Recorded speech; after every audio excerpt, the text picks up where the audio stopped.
All right. Hi, everyone, and welcome. Career Bootcamp is flying by. I can't believe this is the third day. So in this session, we're going to take a look at some digital skills that can help you succeed as a new public servant in the Government of Canada. So as a reminder, this session is being offered in both English and French simultaneously. To view the French session, please return to the Zoom lobby, and then you can join the French session there. I'd like to begin by acknowledging that I'm here on the traditional unceded territory of the Algonquin Anishinaabe people.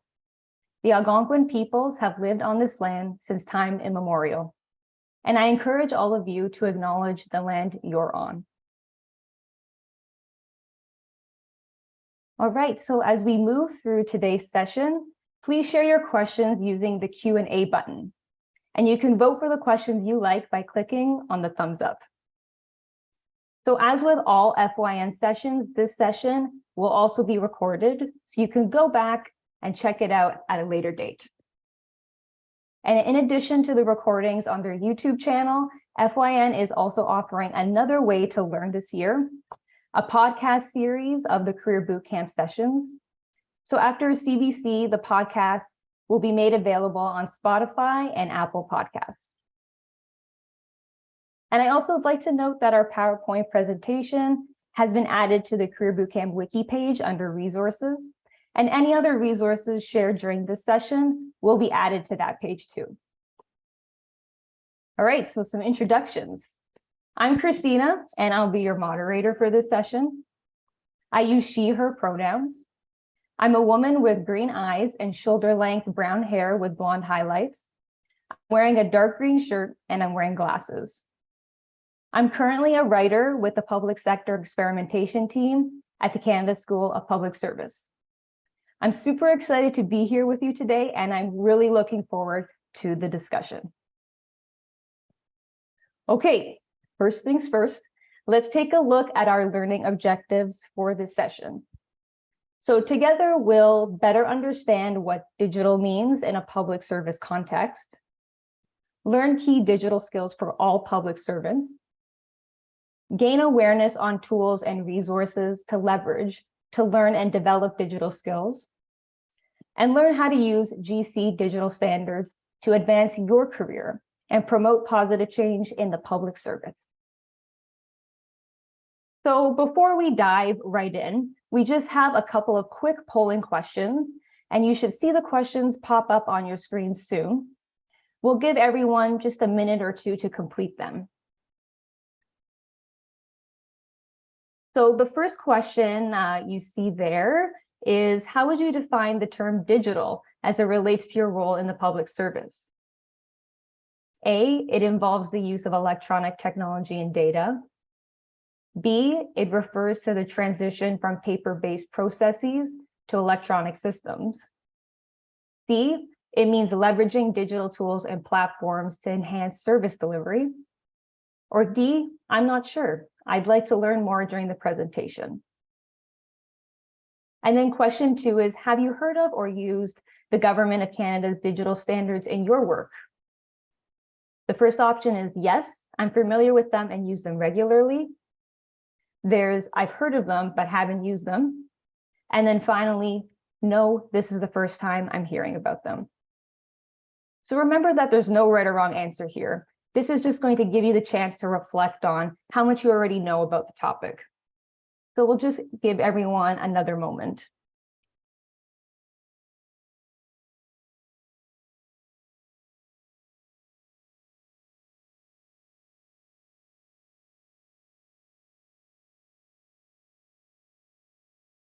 Okay, let's take a look at the results.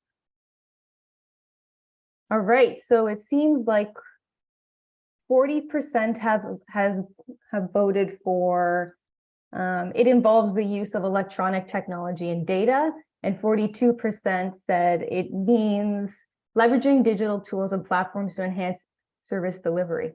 Okay, great. And then for the second question, it seems like 46% have said, no, this is the first time I'm hearing about them. Okay, interesting. This is the session for you then. All right, thank you everyone for participating. We're going to move right along now. So we have a wonderful panel of experts for you here today. First, we have Anna Wong.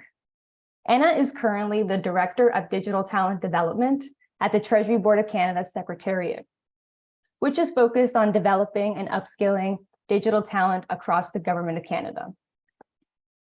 As a first-generation Chinese Canadian, Anna is passionate about designing and delivering better government services so that more people can benefit from all that Canada has to offer. She lives for opportunities to build and empower teams to do good government, from scaling pilots and simplifying systems to raising the bar on digital literacy and business acumen. And we also have Gigi Chang here with us. Gigi is the product manager of the Integrated Channel Experience team at Service Canada, which looks at how to improve client experience as they navigate through online, in-person, and phone channels. Previously, Gigi worked on the digital talent file, identifying and defining roles for modern service delivery in the Government of Canada. Having worked across a variety of sectors in Canada and abroad, the public service has always been home. Gigi believes that the mission of government is where the greatest and most meaningful impact can be made to improve the lives of the public. And our third panelist is Derek Alton. Derek is an advocate for open sourcing government, aiming to make governance more transparent and collaborative. With 13 years of experience studying and implementing change in government behavior and systems, he's transitioned from grassroots organizing to digital transformation in the Canadian government. Recently, he's joined the UK's Apolitical as Community Insights Lead. And there he's connecting global public servants with innovative ideas. And outside work, he's a social entrepreneur. He's co-founded Civic Tech Ottawa and the Canadian Open Data Society, and actively grows social movements and networks in digital government. All right, welcome to our panelists. So our panelists have prepared a brief presentation for us, and then after that, they'll answer some of your questions. So I'm going to turn things over to Anna to get us started. Awesome. Thanks so much, Christina. And I'm so excited. We have a lot of people online, and I see questions popping up already, which is awesome. So thanks so much for the opportunity. I wanted to start here, and it's a bit of like a contentious question, really. Like in the polling questions, we were asking if you've ever heard of the things like the Government of Canada digital standards, and how do you define digital? I'm going to say that having worked in this space now for a number of years, this is perhaps the most contested question of all, like what is digital? And so I'm not going to introduce a little bit more chaos, but I'm going to say very simply, as a public servant, no matter where you are, like which part of government, right? Like whether you are a frontline service officer, which is how I started my career, in the Vancouver regional office for Health Canada, like at the counter. So whether you're like there, or whether you're a policy wonk in the Ottawa-Gatineau area, or anywhere in between. When I think of digital, I think about modern. And what to me it means is, how do we take all the different mindsets, ways of working, like processes, and people, like skills, behaviors, to modernize the way in which we work in government. And that ties ultimately to how do we provide and deliver better services, whether your service is an external service, like when I'm saying I started my career like downtown Vancouver at a counter, right, where I was providing external facing service, to whether you were providing internal service in terms of being an IT person or in finance, like, right, to your fellow public servants. We all provide different services. And so when I think of digital, and the context for this discussion is, it doesn't matter, you're not you don't have to be in IT. In fact, probably better in a way that you're not in IT. When it comes to digital, like we all have this role to play, to look at the ways in which we work, to look at the ways we see the world and think about an action. How can I make this better, right? Like, how can I have that kind of continuous improvement? And so today for me, and so we'll just switch to the next slide. I wanted to share some of the work that we have been doing here at the Treasury Board Secretary of Canada, in defining what we believe to be a core set of digital, aka modern competencies for all public servants. And now you might ask, like, why in the world do we need more competency? Like, don't we have a lot already? And we do, right? You know, for all public servants, we have like the 4 core competencies, like the strategic thinking.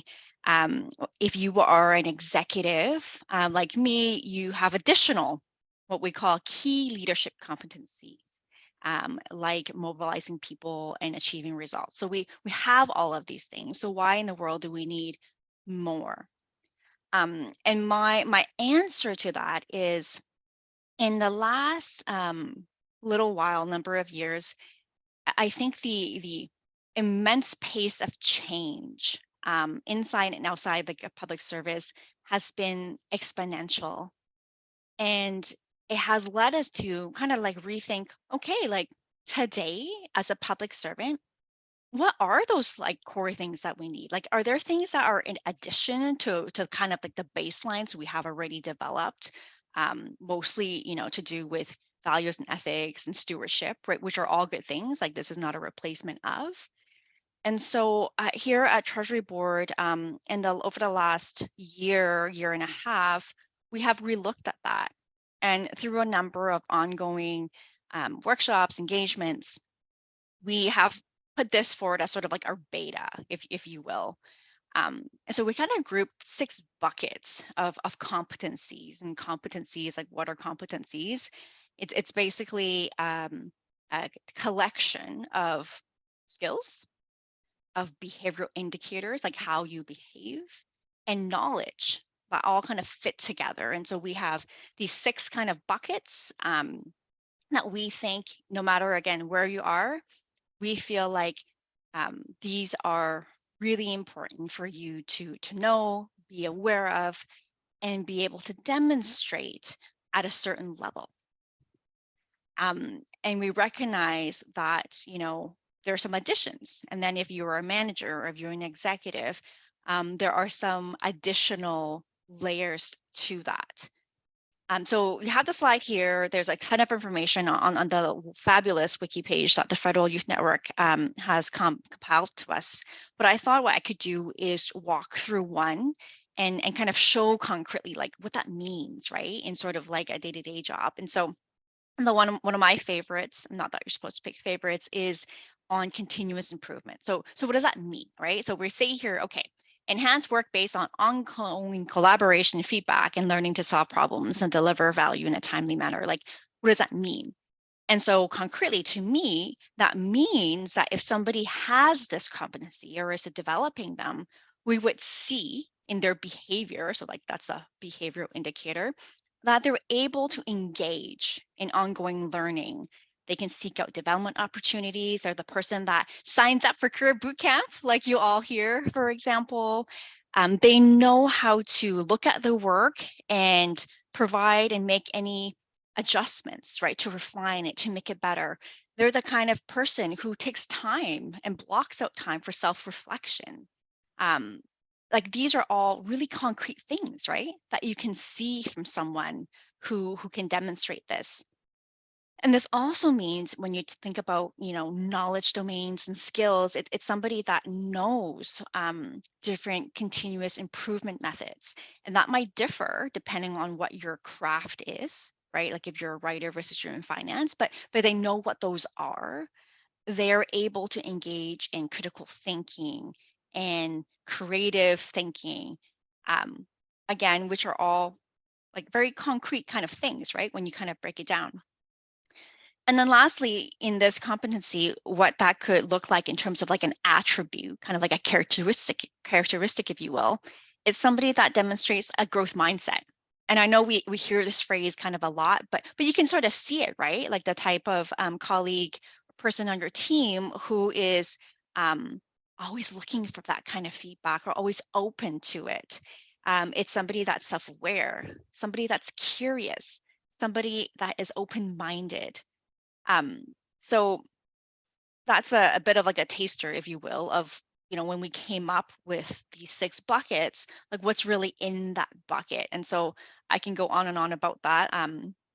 I won't, but what I will leave before I pass it on to my colleague Gigi is to say, you know, we really believe that in order for us as public servants to serve, to provide the best device, provide the best service to Canadians, we have to ensure that our workforce, aka us, has those skills, has those competencies for today and for tomorrow, right? And so that's why we really felt like here at Treasury Board, taking a look at this again was really important.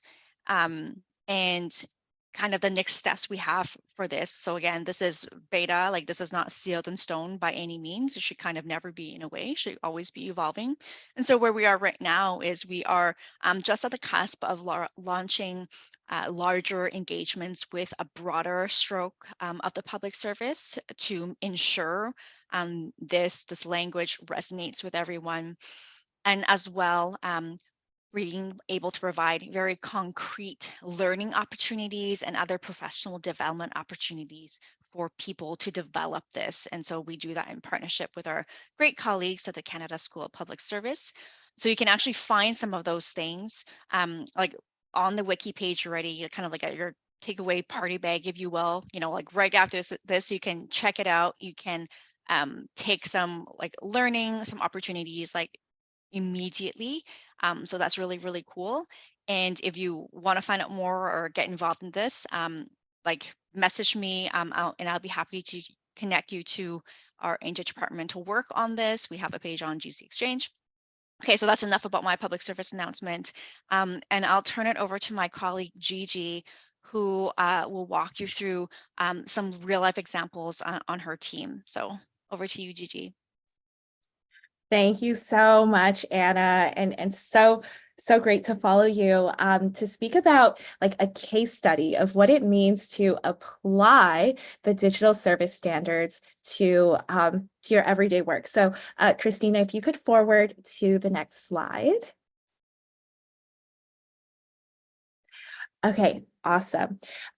So in this slide, I sort of pulled each of the digital service standards and weaved them through the buckets of work that are applicable to what I'm leading. So what we are doing on my team is research to understand what it takes to build an omni-channel experience when it comes to applying for benefits at Canada. So currently clients usually interact with the phone, in-person, and online channels, sometimes multiple, sometimes going back from one to the other in order to make their application. And their experience will vary, sometimes drastically, depending on which channel they are using. Oftentimes, people will switch channels because they aren't getting what they need. An example of this is for example, you apply for something online, it's been 3 weeks, there's been no updates, so you decide to pick up the phone and call. So the purpose of the Omni-Channel project is to understand how we might provide people with a delightful and dignified experience end-to-end in the first channel of their choice, so they aren't forced off to another channel. And when people are switching channels, how do we make that switch feel seamless? The good news is that there actually is already really strong guidance on how to do this. And I'm talking, of course, about the digital service standards. So on this slide, I've broken up the work really into 3 buckets. The first one is establishing clear client and employee experience standards and practices as sort of like the research bucket. The second one, building a shared interface and digital products to create smooth client experience, is the design. What do we design? What do we make? And The third bucket, organizational and operating model, is what is the tech and organizational architecture that is needed in order to actually deliver. And so I'll call out, you'll notice that each of the digital service standards are represented on this slide. And that's really to show that, that the standards are relevant for every step of the way in the work. I'm going to call out a few in terms of practical application under the first bucket, building in accessibility from the start. So that's not something that we do at the end. This is something that we think about in terms of, okay, what are the international guidelines? What is the latest research on this? What do we have to legally comply by? And how do we go above and beyond in that and build it in from the very start? Before we even start thinking about designing, how do we research with that lens? Another one that I'll call out in this bucket is designing with users. User research is so important. We can't just make assumptions of what people want and need. It's so important that we go out and talk and do that research with the people who are using our services. For the second bucket, I'll call out iterate and improve frequently when we're designing, to not think about perfect. I love the saying, don't let perfect get in the way of good enough. How can we create minimal viable products, things that are small, starting small, so we can test and see if this is something that resonates with people, and then how do we improve and scale it? And lastly, in the organizational and operating model, so like really the tech and organization architecture that's needed, I'm going to call it collaborate widely. We can't work in silos. It's so important that we are speaking to our colleagues in terms of how do we support one another in order to deliver on our goals together. And so I hope that in this case study, you can kind of see how like the digital service standards, as well as the digital competencies that Anna was talking about, really can weave through in practical application of how we work day to day. With that, I'm going to pass it to my colleague, Derek, to share about the international context. Hi, everyone. Yes, I'm here to talk about the international context. So one of the sort of big aha moments for me when I was a public servant was discovering that no matter what I was doing, that there's a whole big world out there, and there's someone doing the same thing as me in most governments around the world. And being able to tap into that collective wisdom of my colleagues all over the world really unlocked a whole bunch of potential for me. And so why first off, why should we even be looking to best practices around the world? I mean, Canada's unique and special, but we're also not that different from most other countries. So a couple reasons why. First, it saves resources. It saves time, it saves money. You don't need to reinvent the wheel. It makes way more sense to adopt best practices from other countries and then make them, instead put your energy focusing on how do you make it unique for your situation. So the digital service standards are a great example. This was inspired by a lot of work that was done in the United States, a lot of work that was done in the UK. The team didn't start from scratch. They built upon best practices around the world and then applied it to the Canadian context. The next thing is it helps strengthen your case. By being able to point to other countries that are doing what you would like to do, it gives you a stronger case that you can make to your management. You can be like, look, we're not the first ones to do this. This country has done it, and this is what happened, and this is how it works well. So it reduces risk, and it helps strengthen the point by pointing to good global examples. Finally, fostering mastery. This is a way that you can continue, like this idea of continual learning that Anna was talking about. One of the ways you can do it is by actively reaching out and learning from your peers around the world, people who've gone before you in other countries, and being like, how are they doing it? And how can I learn from what they're doing? So, okay, great. You want to learn about best practice from around the world. How do you do that? Luckily, there's tons of great platforms that you can go to. online, both within the Government of Canada. Anna already mentioned the Canada School of Public Service. They do lots of great examples they pull from around the world. It was mentioned earlier, I'm from Apolitical. We're another platform that really works, like our specialty, what we focus on is helping spread best practices. So find platforms like us, like Canada School of Public Service, like the OECD is another great place to go, the World Bank. These are great resources that you can find best practices from around the world. And honestly, just like a Google search, you'll be amazed at what you can find in a good Google search. Next, thought leaders. No matter what field you're in, there are people who are really championing new ideas and bringing it forward. Some of my favorites are Sean Boots from Canada, as well as Ryan Andrusoff is another person from Canada who've been huge figures in helping move forward digital transformation within the Government of Canada. And Pia Andrews, who's a big favorite of mine, who did a stint within ESDC, but for the most part, most of her career has been in Australia. She writes a lot, and her stuff is fantastic. I really encourage you to sort of search her name. She's written a whole article series for something called The Mandarin, which is basically a public service newspaper for Australia. Beyond that, international communities of practice and events. There's all sorts of events. I mean, Apolitical, we're pushing out events every single week that allow you to learn from people leading the fields around the world. So check out stuff that we're doing. Canada School, again, is another place, but there's all sorts of organizations around the world that are actively doing events. IOG, Institute on Institute on Governance. There we go. In Canada is another place that does a lot of really good events, but there's so many different places. Just go searching and you'll find events all over the world where you can learn from some of the best thinkers. Conferences are another great place to go to find some of the leading thinkers. And then communities of practice. We are launching a bunch of global communities of practice at Apolitical, so I encourage you to check us out.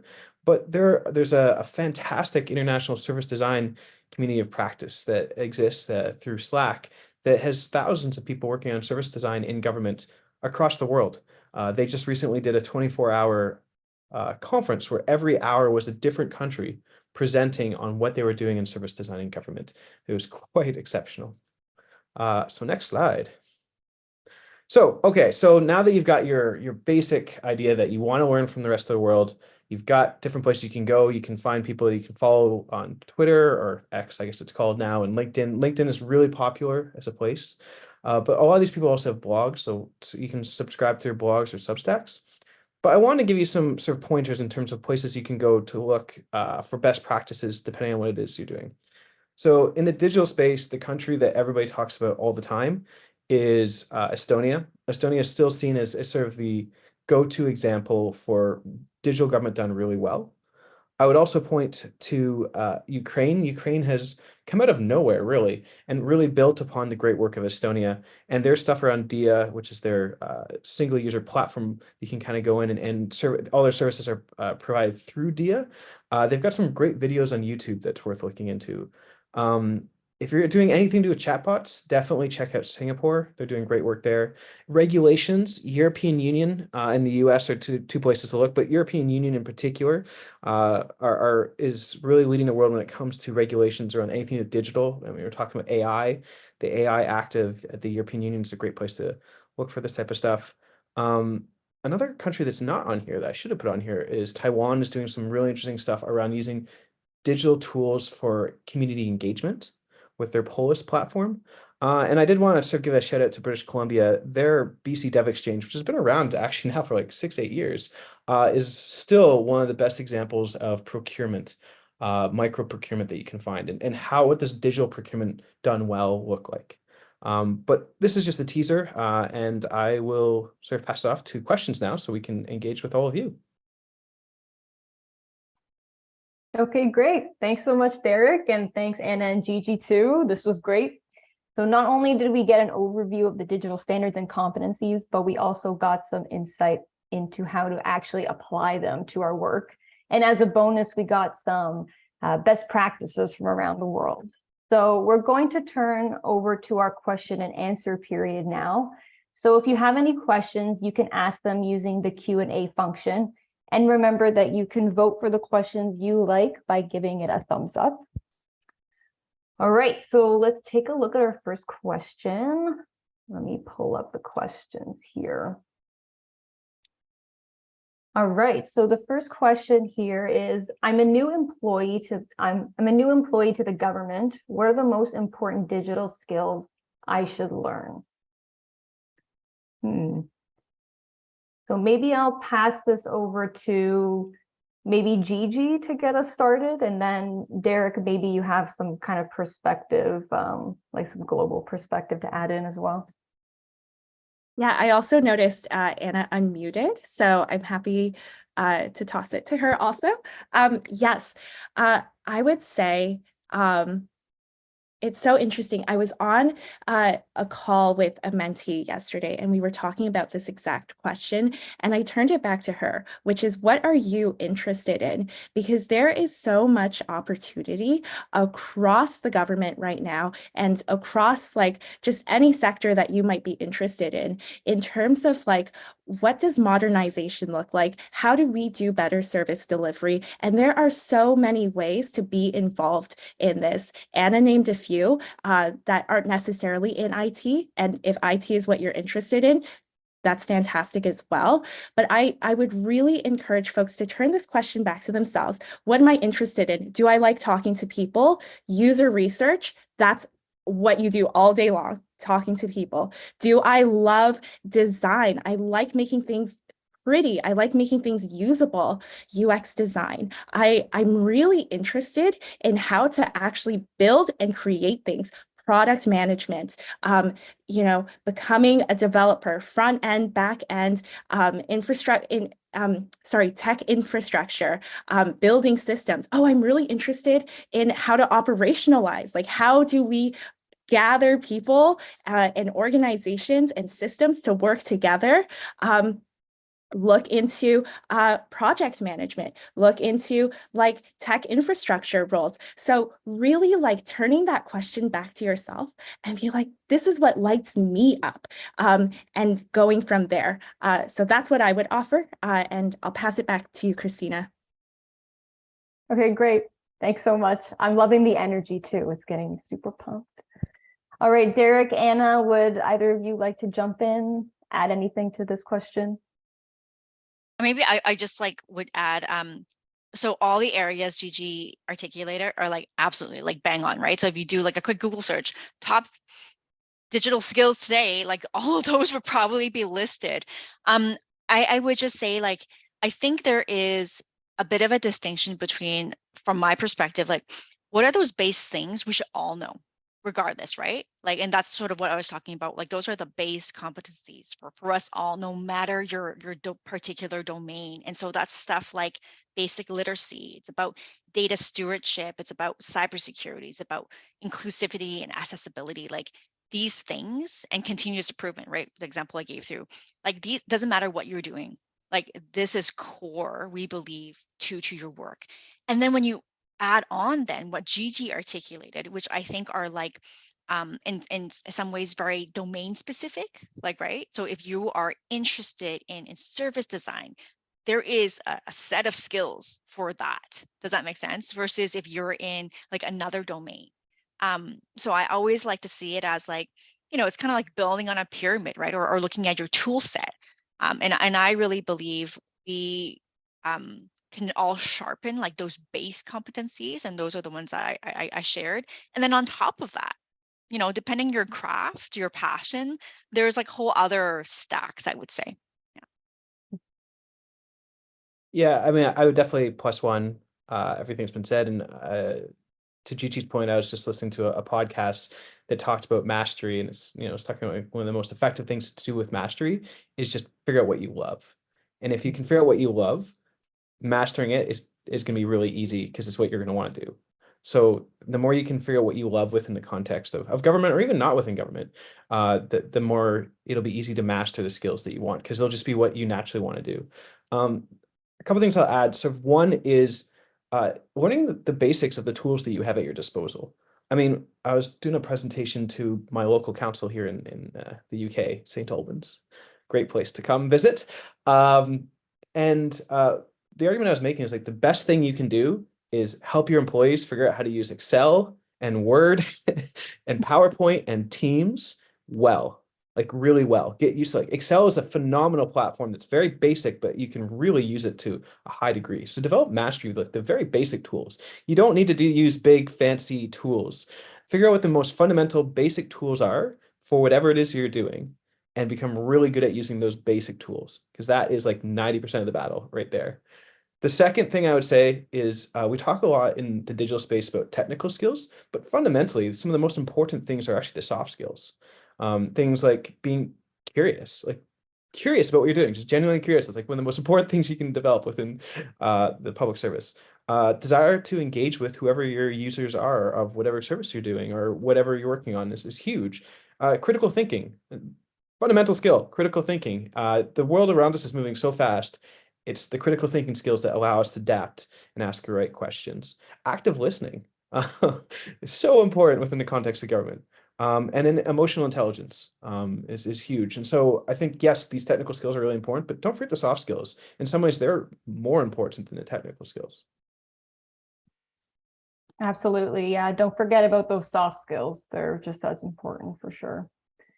Okay, so let's move on to our next question. So the next question is, what is the panel's thoughts on navigating the digital divide between old school and new school public servants? So a lot of our leaders may be kind of stuck on older technology and a little more hesitant to make full use of the tools that we already have. So as a result, we seem to be a bit more behind in the times compared to the general public. So I'm not sure who would like to jump in here first. This is a big question. Since I went last first, I guess I can go first this time and give the others some time to think about it. First off, that's a really hard question. That's the first thing I'd say, but also a really important question. I think two things I would say. First is this is where soft skills, emotional intelligence, active listening, really understand the perspective of the person you're trying to engage with. Understand, why is it they hold the position they do? One of the first things I learned in government was that there are reasons why things are the way they are. And some of those reasons are really good reasons that I just didn't think about, that came through hard-fought wisdom. So stepping back and listening, it doesn't mean you have to agree with it, but at least understand it. Because if you can understand the perspective, then you can work with it. The second part of that is really understanding like risk. So what's the risk of change and what's the risk of status quo? And being able to articulate, so much of getting things done in government is being able to articulate risk of doing something and not doing something and balancing the two against each other. So yes, this is the risk of doing this new thing or using this new technology, but this is the risk of not doing it. And being able to frame it that way will help you get, I think, a lot more traction with leadership, particularly leadership that may be in a different place than you when it comes to the type of technology they want to use. If you can explain to them why this new approach to this new technology, I explain what the risks are for using it and not using it, that will help you get buy-in. Yeah, that's great. Would anybody else like to add anything? I can jump in. I would start with don't write anyone off, and it goes both ways, right? So, like oftentimes when we're interfacing with someone who might have feels like they have such a different point of view, when you're being written off, and you also I think it's really important for us to be aware of what are our own internal biases. Are we writing others off for they've done this way forever? They're not going to be interested in hearing my ideas. So I think starting there, but also starting small. So we don't have to change and overhaul the entire system. Maybe sometimes we do, but that's not where we start, right? We start with, okay, the industry is using this one tool that we're not. What might it look like for us to pilot it? What might it look like for us to try a trial of it and see how it impacts our work? And let's say it impacts our work in really positive ways, and we're able to show the value, and we can do that by starting super, super small. Yeah, I'll leave it with those two. Anna was taking notes, so I'm going to pass it to her. I think it's such a great question. And I think most of us probably face this day to day because we have 4 generations in the workforce today, right? And so there's bound to be some tensions. And I really think it comes back to values and empathy. And I really do mean that, like in the sense, every you can slice people in so many different ways, like whether that's by generation or by their background experiences, but everybody comes to the workplace as a person with particular values, right? And a way of seeing the world. And so while the tensions often happen when it's like a thing, like a tool or something like that, it's really not about that at all. Like that's just the example, like it's like the tip of the iceberg. So we look at what's beneath it, is looking at like, what are those values, and recognizing there might be different values at play, both who can be equally important and valid, but just different, right? And so I think it's really like going back to that mindset and viewing people with empathy, seeing things from their perspective, and then starting the conversation like there, right? And to me, like I very much like what Gigi said, like I always started with like a business need, like a concrete thing, like this is like what, like, so I will give an example that we all like know and love. So MS Teams, like, right, as a platform, like through the pandemic and now with our hybrid work environment, everyone was basically forced into it, like full throttle, like just jump right in, right? Everybody's plans into our apartments for the rollout of M365 was like 3 years long, and they had 3 weeks to do it. Like, right? So everyone, regardless what your literacy or your acumen levels were just thrown right in because it was a business need. Like you had to make it work. Okay. But then like within it, that means that people have to change their conceptions, right? About like, how do you host a meeting? How do you host a meeting effectively? Hybrid or online, because that's different than like in person, isn't it? Like we all know this. And so, I think it's like going back to recognizing those values, having a real business need, and then like doing a thing, right? Like Gigi said, in a small kind of like measured way, right? And showing, what, like with this tool, that which meets this business need, aka like this platform, maybe we can try like this feature or like this way of, like X, Y, and Z. And so to me, from my experience, like that has worked really, really well. And but it has to start from that recognition. It's just we're coming at it from different places, all valid, just different. So seeing it from that. And Christina, if I may, the last thought that I lost just came back to me. And it's don't be afraid to leave. If you are pushing up against a wall and just not getting through to your leaders, or just not getting, like, seeing the results that you really believe in, go look for mentors that align with, your vision. Go look for, yeah. Love it. Yeah, these are great insights. Like having empathy, thinking about values, thinking about risk between starting something new, status quo, starting small. So yeah, thanks everyone. So the next question we have here. So the title of the session puts an emphasis on new public servants. What is the overall expected digital literacy level for current public servants within the GC? So maybe I'll turn it over to Anna, if you're okay with that, to get us started. Yeah, sure.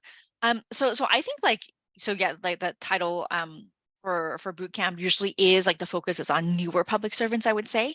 But I actually expect the same for all public servants, like from my perspective. And when it comes to digital literacy and the way I see and define it, it's like the ability, right, to kind of use the modern tool set, that the techniques, the approaches for your work, right? To enhance your work, to do your work better. And those things may change a little, right? Depending on again, like your area, your domain, your craft. But to me, like those change, but like that ability to like maximize and use those at your disposal, and whether you're finance, HR, or IT, like that doesn't change. Does that make sense? And I think Derek brought like a really good point. Like if we're just looking at tools or technology specifically, like let's just start with what we have, right? And like what is your ability with that, you know? And like I started my career doing a lot of data stuff when I was an analyst, and like SPSS and SAS were cool. And so like as like a junior analyst, like that was my skill set. Like, right, like from a technical perspective, like a tooling perspective, like I needed to know how to use those like really, really well. And so whatever domain you're at, like what is your literacy on you know, the base stuff like the M365, and then whatever your additional toolkit is, right? Like depending on what area you're in. And I wouldn't distinguish like between like a new public servant or like an existing public servant, if you will. You know, like I think it's more like as you mature and grow in your career and advance in your career, like the proficiency levels will differ, right? Like if I am a junior analyst versus a senior analyst, I will expect like a different level of being able to perform those things, what you know, whether that's data or UX or whatnot.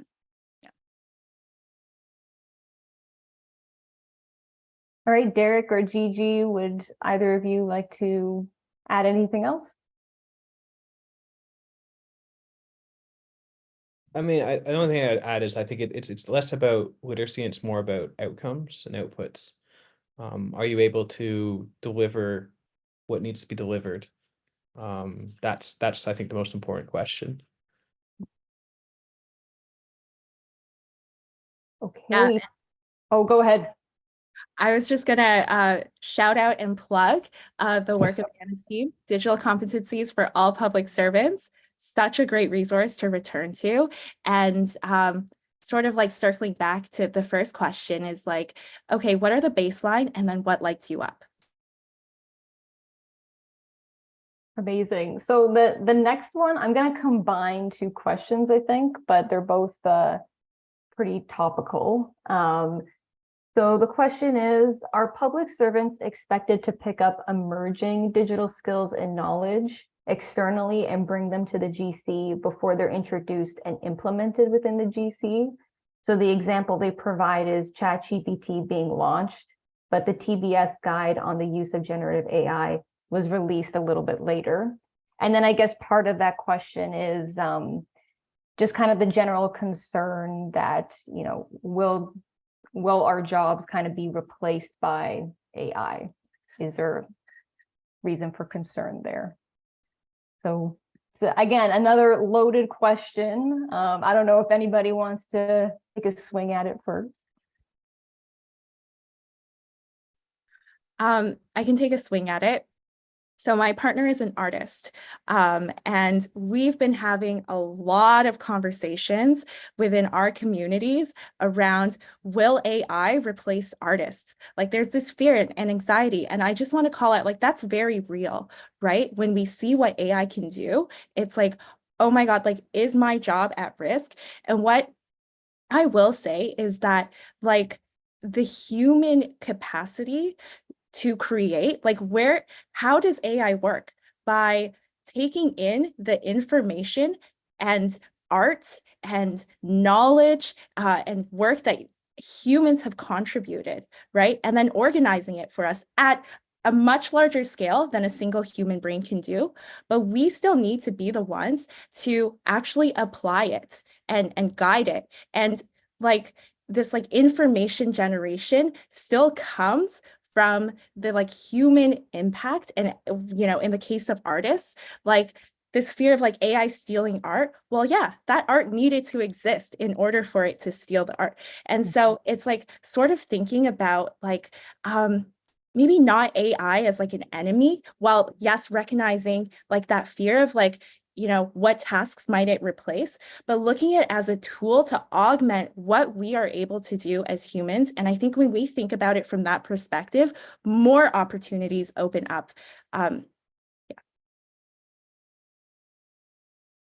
Yeah, I'd plus one the augmentation. That's definitely sort of the thing we're talking a lot about at Apolitical. Within our organization itself, everybody's like being encouraged to think about like, what does your role look like when it's augmented by AI, and how do you build up that relationship? to answer the first question, I think it's less about expectations around emerging technologies and more about curiosity. So I'm a bit of a sports guy. I love playing sports, and I think about mastery within the context of sports. And you look at athletes who are really good at what they do, and they're incredibly curious about their field. They're constantly experimenting and testing new things and trying out new tools and different things like that. And so I like that, sort of bringing that mindset. It's like, it's less about, you need to adopt emerging technology. It comes. It's more just like, be curious about it. Be like, hey, this new thing, I wonder if it could help me with my work. Maybe it won't, but maybe it will. Let's go find out. Let's go play. And bringing so that playfulness, that curiosity into this space of emerging technology, and thinking of it that way, and thinking about how can it make me better, how can it augment what I'm doing. I think that's sort of the mentality, one of optimism and excitement as opposed to fear and distrust. I really like that. And it's so funny. Like, so if you look at like the history of innovation, and there's a ton of like writings and stuff about it, like so some really popular authors, we have to remember that everything at a time was like a huge innovation, right? Like a lot of things that we know, but right, like the iPhone, like that we accept now as like, well, of course. At one time was like revolutionary, like, right, to fit all the stuff into a little device that we call the iPhone. Like, how did you pack in a computer in that, right? Like, I'm just saying, or like the compact disc was revolutionary, right? So like, I just think, yeah, I as like a hiring manager, like I want you to bring your ideas and to tell me which emerging technologies approaches you think would help improve our business, like 100%. Like I want that, you know? And then it's like, okay, like how can we check this out? How can we do a due diligence, right? Like when it comes to privacy, security, and all these things, and like ethics. And then how can we like test that in a measured way, in a sandbox, and so forth. So like absolutely, to me, like that is like I totally want that. It's funny, like the comment about the TBS guide on generative AI, and so that's some of my colleagues there. So I think it's like there's a recognition where like emerging technology and the pace of change is exponential, and the cycles are getting shorter and shorter. Yet in the government context, our ability to provide guidance, whether that's a law, a policy, a guidance document, which this is what it is, hasn't kind of changed, right?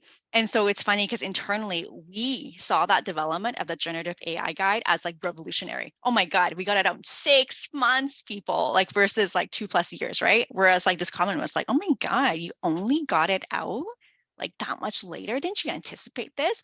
I recognize that. Like, yes, like thanks for calling out on that. And I guess my point is just to say, the pace of change is so fast, the cycles are so short, and so kind of like as a administrative policymaker, like we also have to think or rethink, how do we catch up, or how do we anticipate, because I think generative AI in particular was a case where we really needed to provide some guidance, as departments are bombarded and facing this, and then after generative AI there's going to be other things, like, right, it's continuous.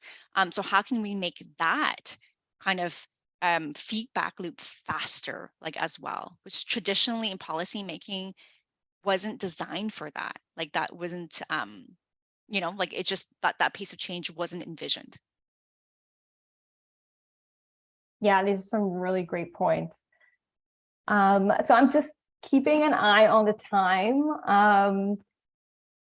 So I think we may try to wrap it up and maybe give everyone a chance to do kind of final comments, any kind of last words of advice, tips. So we'll do a full round, maybe starting with Gigi. Yeah, thanks, Christina. I'm going to take my time to actually, I'm going to use my time to actually answer the next question, because I was reading it ahead and like I really liked it. And it was, it's around like with the effort to standardize organizing how we store our files and work with each other as teams.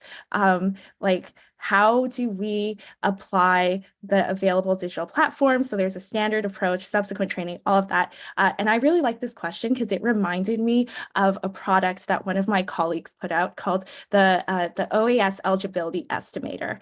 And prior to this product, officers on the government side were actually looking at like 20 tables that they had on their own like personal files, their own Excel sheets to do calculations in order to respond to clients who are seeking help from them in terms of like how much OAS am I going to be paid out, right? And those like personal tables that were being traded back and forth, like under the table that people created themselves, that existed because there was a really real problem there of like there wasn't a way to easily calculate and give people what they were asking for. And so my colleague Justin's product, the eligibility estimator, is like 5 minutes max. You put in your information, your age, how long you've been in Canada, the amount of salary that you received during a certain amount of time, like all the information that the OAS program needs in order to calculate your benefits. And then within 5 minutes, the result is spit out to you. And so this product was created for the public, for them to be able to plan for their future. But what actually started happening was the public loved it, and so did the officers on the Government of Canada side. And they were actually going to Canada.ca, going to the estimator and using it when they were speaking to clients. And so in answer to that question is that oftentimes like we have our little like organizational specific or like our personal files because there's a real problem that we're just trying to do our best to solve for. And it's not about the flashiest technology that's going to save us all. Like a few years ago, it was cloud that we were moving to and it was going to, fix everything. But I think it's really important for us to look at like the problem and solve for the problem and not the technology. So that's what I'll leave with. And back to you, Christina. Awesome. That's a great thing to take away. Think about the problem before the solution, for sure. Derek or Anna, any final thoughts? I can go quickly. I think the key thing I'd emphasize is just be curious.